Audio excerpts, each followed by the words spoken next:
여러분이 원하는 말년후는 무엇인가요? 자식들이 잘 되는 것, 자식에게 짐이 되지 않는 것, 내 몸 아프지 않고 건강한 것, 금전운 등 각기 다른 생각을 가지고 있을 것입니다. 명리학적인 관점에서 살펴본다면 말년후는 크게 세 가지로 나뉜다고 합니다. 바로 재물과 건강, 그리고 자식입니다. 어떤 분이 게시판에 말년이 편안하려면 여러 요소가 갖춰져야 하는데 실제로 자신의 말년이 편안하다고 느끼는 분들이 계실까요? 라는 질문을 남겨주셨습니다. 여기에 많은 댓글이 달렸는데 대다수의 분들이 생각보다 쉽지 않은 것 같다고 말씀하셨습니다. 젊었을 때 열심히 살면 노후는 편안할 거라고 생각했지만 주변에 보면 아픈 분들도 많고 자식은 독립을 하지 못해 빨대를 꼽힌 분, 혹은 자식이 이혼해서 손주까지 도맡아 키우는 분 등 다양한 답변이 있었습니다. 어떤 분은 지인 중 한 분이 돈 많고 남편 좋고 애들 다 잘 되었고 아무 문제가 없었는데 갑자기 교통사고를 당해서 60대에 돌아가셨다고 합니다. 이는 말년이 좋다라고 말하기 힘듭니다. 보통 초년은, 장년은, 중년은, 말년은 이 네 가지의 시기 중에 하나의 시기가 좋고 하나의 시기는 나쁘고 두 개의 시기는 보통이라고 합니다. 초년후는 미성년, 부모의 틀을 법적으로 벗어나기 전을 의미하고 장년후는 한창 활동할 시기인 40세까지, 중년후는 40에서 60세 사이, 말년후는 60세 이후를 보통 칭합니다. 여러분은 이 시기의 운이 어떻다고 생각하시나요? 다음은 젊어서 고생만 하다 말년을 아주 행복하게 지내는 김씨 할아버지의 사연을 들려드리겠습니다. 한평생 농사일을 지으며 살아온 95세 김씨 할아버지는 날이 갈수록 꼬부라지는 허리 때문에 보행기 없이는 집을 나서기 힘듭니다. 하지만 이 나이에 걸을 수 있다는 것을 참으로 감사해하며 오늘도 낙과 호미 하나 챙겨들고 밭으로 나왔습니다. 지나가던 동네 마을 주민이 김씨 할아버지에게 말을 겁니다. 할 것도 없는데 뭐 하러 나왔어요? 날도 싸한데 집에 계시지. 그러자 김씨 할아버지가 대꾸했습니다. 할 게 왜 없어? 밭에 풀이 자라나 있는디 풀을 제때 안 베주면 금방 커버린다고. 김씨 할아버지는 하루에 한 번 습관처럼 밭에 나옵니다. 할아버지는 뭐든 남에게 부탁하는 법이 없습니다. 장수하는 노인분들이 그렇듯 김씨 할아버지도 자기 일은 자기가 해야 직성이 풀리는 성격입니다. 김씨 할아버지의 아내는 원인 모를 병으로 쓰러져 한쪽 손과 발에 마비가 찾아왔습니다.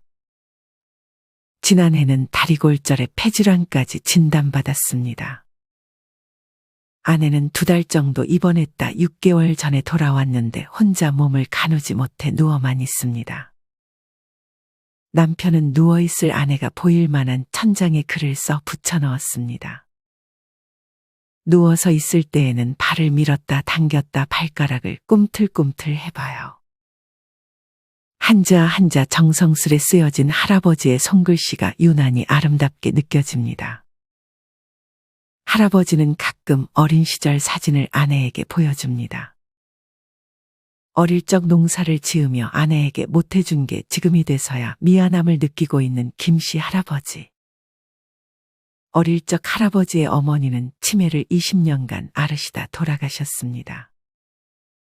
할아버지가 아내와 결혼하고 얼마 지나지 않아 할아버지의 어머니는 사기를 당해 큰 돈을 빚지게 되었는데 할아버지는 도망치지 않고 조금씩 어머니의 빚을 갚아주었습니다. 이때 먹을 거 못 먹어가며 희생해야 했던 건 바로 할아버지의 아내였습니다. 빚 갚을 때까지만 조금만 참아다오. 알았소. 당신 마음 다 이해하오. 어머니 마음 잘 헤아려 주시오. 빚을 다 갚자마자 행복할 줄 알았던 할아버지 부부는 치매가 온 어머니 간호로 그 이후로도 마음 편할 날이 없었습니다. 어머니 바깥 구경이라도 시켜주려 할 때면 네가 나를 죽이려는 게냐? 손 치워라! 이 같은 대답만이 돌아올 뿐이었습니다. 이렇게 어머니를 간호하다 어머니를 떠나보내자마자 아내는 원인 모를 병에 걸려 몸져 누웠습니다. 하늘을 원망하는 것도 잠시, 할아버지와 할머니는 늦은 나이에 누구보다 아끼고 챙겨주며 행복한 말년을 보내고 있습니다. 주방 도구들이 걸려있는 부엌에서 오늘도 어김없이 아내가 먹을 저녁밥을 차리는 할아버지.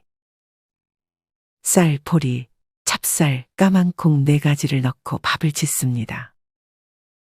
근처에 딸이 살고 있지만 자기 일은 자기가 해야 한다는 원칙에 따라 95세의 나이에도 밥도, 집안일도, 밭일도 모두 자신이 도맡아 합니다.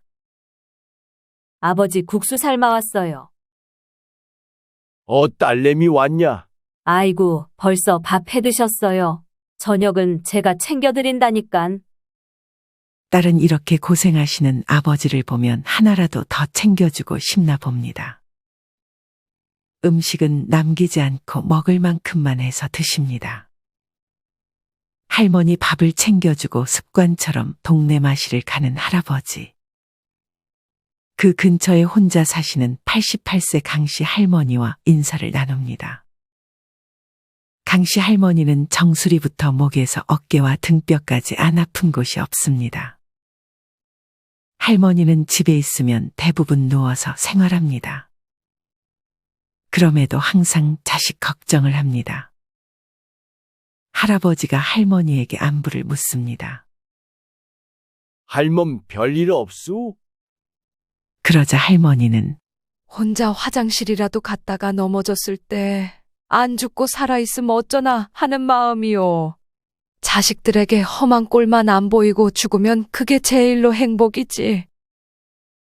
김씨 할아버지는 씁쓸하게 미소를 짓습니다. 그래도 할아버지는 지금 생활에 만족합니다. 밭일도 쉬지 않고 재봉틀도 직접 다루며 이런 것은 아무것도 아닌 듯 배우고 익혀 발전하는 사람이 돼야 한다고 항상 얘기합니다. 아버지 이런 거 하다 다쳐요. 집에선 편히 쉬세요. 에디슨은 전구를 만들었는데 이까짓 게 대수냐? 일을 하고 배울 때 가장 행복하다는 김씨 할아버지. 말년에 젊었을 때 못다한 것들 하며 행복하게 지내고 계십니다. 아마 누군가는 김씨 할아버지를 보고 말년 운이 없다고 생각할지도 모릅니다. 반면에 김씨 할아버지를 보며 말년에 운이 넘친다고 생각하는 사람도 있습니다. 이렇듯 우리가 무언가를 보는 시각에 따라 우리의 말년운에 대한 해석이 달라질 수 있습니다. 똑같은 상황에도 불행하다고만 말하는 사람은 앞으로 계속 불행한 일들만 생길 것이고 긍정적인 해석이 습관이 된 사람에게는 계속 운이 좋은 일들만 생기는 것입니다. 여러분 후천운이라는 말 들어보셨나요? 여기서 명운을 볼 때 선천운과 후천운이라는 것이 있습니다. 선천운은 바꿀 수 없는 타고난 천기, 즉 내가 태어났을 때 계절의 기운과 별의 위치, 자연의 기운을 말하는 것입니다. 반면에 후천운이란 타고난 천기를 보완하고 바꿀 수 있는 주변 사람이나 환경, 음식 등 자연 만물에 존재하는 모든 기운들을 의미합니다. 즉 내가 태어났을 때 나도 모르게 받은 것이 선천운이라면 후천운은 내가 선택할 수 있고 부족한 것을 채울 수 있는 개운을 말하는 것입니다. 우리는 이 후천운을 통해 말년운을 바꿀 수도 있습니다. 이와 관련하여 명리학자 이정재 교수님은 다음과 같이 말했습니다. 여러분의 선천운인 사주가 어떻든 간에 후천운을 잘 만들어 가느냐에 의해서 여러분의 삶이 좋아지기도 하고 힘들고 어려운 삶을 살아가기도 합니다. 여러분의 삶은 여러분이 만들어 가는 것입니다. 선천운 사주가 1% 비율이라면 후천운이 99%의 비율로 중요합니다. 우리나라에는 여러분들과 똑같은 사주를 가진 사람들이 각각 수백 명씩 있습니다. 하지만 이들 중에 어느 누구라도 여러분들과 비슷한 삶이라도 살아가는 사람은 없습니다. 아무리 사주에서 말년에 고생할 것이라고 말해도 우리는 우리의 마음가짐으로 말년운을 바꿀 수 있는 것입니다. 그렇다면 나이가 들수록 어떤 마음가짐을 가지고 일상생활에서 어떤 말을 자주 해야 또는 삼가야 말년운을 지킬 수 있을까요? 말년복을 위해 해야 할 말 첫 번째는 자기에 대한 믿음과 용기를 주는 말입니다. 여러분은 자신에게 용기를 주는 말을 자주 건네나요? 우리는 남에게는 곧잘 위로의 말을 건네주곤 합니다. 무슨 일을 하든 너는 할 수 있고 잘할 거야 라며 말이죠. 사실 남에게 이런 말을 해주는 것은 어려운 일이 아닙니다. 하지만 우리는 우리 자신에게는 상당히 엄격합니다. 내가 무슨 일을 하려고 할 때 잘할 수 있을까? 옳은 선택이 맞을까? 끊임없이 의심을 합니다. 심한 사람은 아주 사소한 일에도 자신을 깎아내립니다. 하지만 이는 우리가 원래 가지고 있던 운도 달아나게 만듭니다. 우리는 항상 할 수 있다. 나는 잘하고 있다라는 말을 습관처럼 내뱉어야 합니다. 그래야 정말 더 일이 잘 되고 내 가족들도 다 잘 됩니다. 자식들은 부모님의 말과 행동에 많은 영향을 받습니다. 부모님이 매번 힘들어, 지쳐, 피곤해 라는 말을 하게 되면 자식들은 앞으로 무슨 일을 할 때마다 그런 말들이 습관적으로 튀어나올 수밖에 없습니다. 반면에 부모님이 할 수 있어, 이번에도 해낼 거야, 잘하고 있어라고 자주 얘기한다면 자식들도 앞으로 고난과 역경을 마주할 때마다 부모님이 하는 말을 습관처럼 할 것입니다. 그러니 우리는 우리가 하는 말에 주의를 기울여야 합니다. 내가 하는 말은 내 귀가 듣습니다. 부정적인 말만 하고 나를 의심하고 나의 용기를 앗아가는 말만 한다면 우리는 무언가를 해내기가 참 힘들어집니다. 앞서 소개해드렸던 김씨 할아버지도 항상 할 수 있다는 말을 입에 달고 사십니다. 그깟 거 별거 아니라며 말이죠. 힘내자 할 수 있어 라는 말보다 짜증나 힘들다와 같은 부정적인 말을 더 많이 사용하고 있는 나 자신과 주위 사람들을 우리는 자주 볼 수 있습니다. 하지만 이렇게 습관처럼 무심코 뱉은 말이 얼마나 큰 힘을 가지고 있는지 알고 계신가요? 뉴잉글랜드 메이슨 저널에 실린 어느 한 실험 결과에 의하면 실제로 마취 전문의가 던진 몇 마디가 수술 후 통증과 입원 기간에 영향을 미치기도 한다고 합니다. 여기서 실험을 하나 진행했는데 복부 수술을 앞둔 환자 97명을 두 집단으로 나누어 한 집단에게는 의사가 수술 후 얼마나 오래 아플 것인지 친절하게 설명해주고 다른 집단에게는 수술 과정만 간단히 설명한 후 수술 이후 회복 속도를 비교했습니다. 그 결과 친절한 설명을 들은 환자들이 수술 후에 진통제도 적게 쓰고 퇴원 속도도 사흘이나 빨랐다고 합니다. 마취 전문의의 말 한마디가 수술 환자들의 통증을 완화하는 데 도움이 된 것입니다. 이는 플라시보 효과로도 잘 알려져 있습니다. 플라시보 효과란 효과가 없는 약재를 진짜 약으로 생각하고 섭취하였을 때 환자의 증상 또는 병세가 호전되는 현상을 말합니다. 이렇게 말을 어떻게 하느냐에 따라 통증의 정도가 달라지는 점이 놀랍지 않으신가요? 이는 당연히 우리의 일상생활과 운에도 많은 영향을 끼칠 수밖에 없습니다. 우리의 뇌는 부정적인 말에 더 민감하게 반응합니다. 버클리 대학 메리언 다이아몬드 박사는 부정적인 자극이나 메시지를 지속적으로 듣게 되면 두뇌의 미세한 인식의 차이가 발생해 신체에까지 악영향을 준다고 말합니다. 이런 이유들로 우리가 평소에 하는 말에 더욱 주의를 기울여야 합니다. 사실 말은 습관이라 바꾸기 쉽지 않은 것도 사실입니다.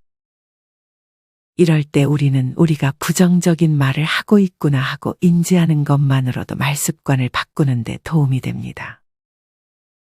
만약 내가 할 수 없어 피곤해와 같은 말을 할 때마다 아, 또 이런 말을 했구나라고 의식하는 연습을 하는 것이 좋습니다. 정리하면 후천운에서 중요한 것은 마음가짐입니다. 이런 마음가짐은 말을 어떻게 하는지로 알 수 있습니다. 나에 대한 믿음을 방해하고 용기를 앗아가는 말보다는 할 수 있어, 잘하고 있어와 같은 말을 일상생활에서 자주 한다면 반드시 말년에 좋은 운이 내게 오게 될 것입니다. 말년복을 위해 피해야 할 두 번째는 나의 목표를 주변 사람들에게 말하고 다니는 것입니다. 간혹 신나서 나의 꿈과 버킷리스트를 주위에 맘껏 말하고 다니는 분들이 있습니다. 하지만 자기만의 소망과 꿈은 함부로 얘기하지 않는 것이 좋습니다. 이는 질투와 시기의 마음으로 막아 끼어서 나 자신을 회방 놓게 만듭니다. 하고 싶은 거 있으면 혼자 마음속에 간직하고 뚜벅뚜벅 걸어가는 것이 좋습니다. 만약 내가 어딘가로 여행을 갈 것이라는 말을 주위에 한다면 주위에서 거기 별로 안 좋다던데 거기 위험하대라며 점점 나를 회방 놓는 말들을 늘어놓게 됩니다. 아마 많은 분들이 이렇게 내 목표를 말하면 걱정해주는 척하며 안 될 거라고 말하는 지인들이 한 명쯤 있을 것입니다. 그러면 나도 진짜 그런가 의심하며 하고 싶었던 일을 미루게 되기도 합니다. 이러면 나중에 후회만 남습니다. 말년에 젊어서 못했던 거 나이 들어서도 못하는구나 하며 자신을 운이 나쁜 사람으로 생각하게 될 것입니다. 그러니 나의 목표를 주변에 말하고 다니지 마세요. 여러분은 이번 연도에 목표했던 것들이 있으신가요? 그것들을 주위에 말하지 말고 지금 바로 시작해 보세요. 그림을 그리고 싶다면 조용히 붓과 종이를 사서 유튜브를 보며 배워보세요. 누군가에게 말한다면 그림 그거 힘들어. 아무나 못해. 이렇게 말할 것입니다. 수영을 배우고 싶다면 수영장에 가서 선생님과 상담을 받아보세요. 이도 마찬가지로 누군가에게 말한다면 수영 그거 위험하고 나이 들어 잘못하면 큰일 나 라는 부정적인 말만 듣게 될 것입니다. 말년운이 없다고 말하는 사람들이 하는 말 중에 살아생전 하고 싶었던 것 하나도 못 해보네 라는 말이 포함됩니다. 나중에 후회를 남기지 않으려면 늦었다 생각하지 말고 나를 방해하는 사람에게 방해받지 말고 도전해야 합니다. 말년복을 위해 지켜야 할 세 번째는 돈 자랑하는 것을 피하는 것입니다. 가까운 관계일수록 돈 자랑을 하지 말라는 말이 있습니다. 아마 돈 자랑을 해본 분들은 괜히 이야기를 꺼냈나 하며 후회해 본 적이 있을 것입니다. 그 누구도 남의 돈 자랑을 반길 사람은 없습니다. 특히나 말년에 돈 자랑을 하는 순간 파리들이 붙을 수 있습니다. 제가 이전의 영상에서도 말씀드렸지만 노후에 가장 사기를 많이 당하는 사람들이 바로 돈 자랑하는 사람들입니다. 대개 이런 사람들은 누군가 묻지 않아도 자기가 알아서 돈 얘기를 꺼냅니다. 이는 사기꾼들에게 나에게 사기를 쳐달라라고 대놓고 말하는 꼴입니다. 말년에 사기를 당하면 말년운은 다 했다고 보아야 합니다. 이와 반대로 돈이 없다고 얘기를 꺼내는 것도 좋지 않습니다. 사람은 자연스럽게 경제력을 가지고 누군가를 평가하기도 합니다. 만약에 여러분이 돈이 없다는 걸 알면 여러분에게 말과 행동을 막 하게 될 수도 있습니다. 그러니 돈 얘기는 듣기만 하고 절대 남에게 얘기하지 마세요. 돈이 많으면 말하고 싶은 충동이 생길 수 있지만 말년운을 위해 우리는 침묵할 수 있어야 합니다. 나뿐 아니라 부모님 혹은 처가 쪽에 돈이 많다는 얘기도 하지 않는 것이 좋습니다. 말년복을 위해 지켜야 할 네 번째는 상황을 좋게 해석하는 습관입니다. 누군가는 잠을 푹 자고 나서 잘 잤다.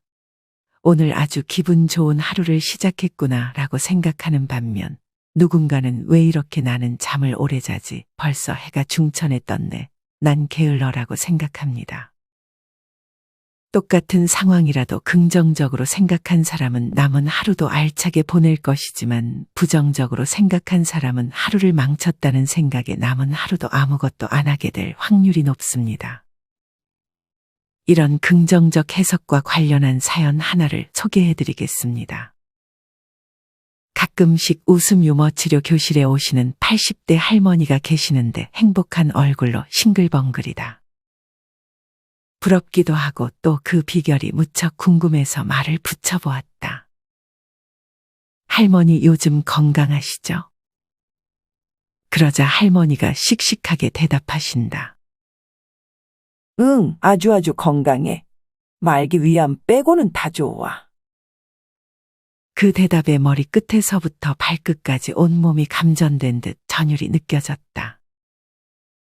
할머니는 너무너무 행복하다고 말씀하신다. 아무것도 없이 태어나 집도 있고 남편도 있고 자식도 5명이나 있다오. 이제 암이 몸에 들어와서 예정된 시간에 태어난 곳으로 돌아갈 수 있다니 얼마나 즐겁고 행복한 일인지 모르오. 언제 세상을 떠나게 될지 알기 때문에 행복하다는 것이다. 그 할머니를 통해서 삶이 무엇이고 행복이 무엇이며 마음의 평안이 무엇인지를 다시 한번 생각하게 되었다. 행복은 끝없이 몰아치는 상황을 긍정적으로 해석하는 능력에 달려있음을 뼈저리게 느낀 하루였다. 암에 걸렸을지라도 고질병이라고 생각하는 사람에게 암 치유율은 38%에 그치지만 점 하나 붙여서 고칠병이라고 믿는 사람에게 있어서 암의 치유율은 70%까지 올라간다는 통계가 있다. 똑같은 암이지만 죽을 병이라는 사람도 있고 암을 통해서 삶과 죽음에 대한 통찰을 얻었다는 분들도 많다. 암을 죽음으로 연결하느냐, 암을 삶으로 해석하느냐는 전적으로 우리의 긍정적인 태도에 달려있는 것 같다. 이렇듯 상황을 좋게 해석하는 습관을 들인다면 더욱 유쾌하고 평안한 말년을 보내게 될 수 있지 않을까 하는 생각이 듭니다. 오늘은 말년복을 위해 지켜야 할 4가지에 대해 알려드렸습니다. 첫째는 자기에 대한 믿음과 용기를 주는 말을 자주 하는 것. 둘째는 나의 목표를 주변 사람들에게 말하지 않는 것. 셋째는 나뿐 아니라 부모님, 처가의 돈 자랑을 하지 않는 것. 마지막 넷째는 상황을 좋게 해석하는 습관입니다. 지금까지 인생을 살며 누군가는 운이 좋았다는 생각을 할 것이고 누군가는 언제 나에게 제대로 된 운이 올까 하는 생각이 들 수 있습니다. 하지만 명리학자 이정재 교수님 말씀처럼 정해진 선천운은 극히 일부일 뿐 우리는 마음가짐과 말 습관을 통해 후천운을 키울 수 있습니다.